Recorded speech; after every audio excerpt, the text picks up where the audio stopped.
بچه سلام، روزتون بخیر. داریم یواش یواش نزدیک فصل سرما میشیم و مسئله که برای خیلی از سگ‌ها ممکنه پیش بیاد مریضی هست به اسم کنل کاف. همونطوری که از اسمش مشخصه، کنل یعنی محل نگهداری سگ‌ها و کاف هم یعنی سرفه.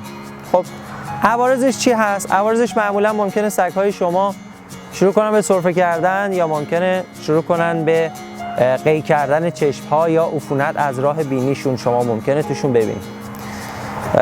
من نمیخوام درمانی بهتون پیشنهاد بکنم. درمان دامپزشکا عموما متفاوت هست و البته اکثرا با تجویز یه آنتیبیوتیک توی چند روز این مسئله رو برطرف میکنن. فقط در مورد مطلبی که میخوام باهاتون صحبت بکنم اینه که اکثر توله ها ممکنه درگیر این مریضی بشن و مریضیه که خیلی ساده ممکنه برطرف بشه و البته اگر خوب بهش رسیدگی نشه ممکنه این مریضی حیوانتون رو از پا در بیاره و به ریه‌های حیوانتون آسیب خیلی جدی برسونه.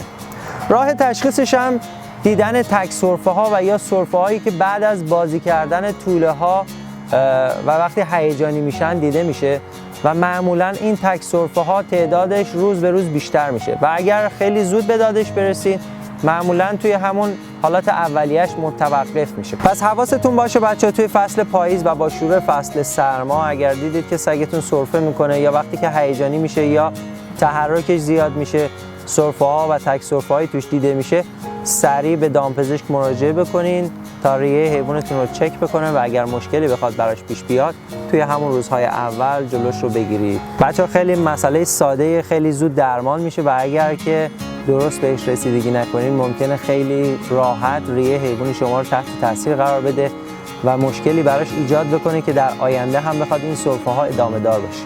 پس مراقب این داستان باشید. روزتون بخیر، خدا نگهدار.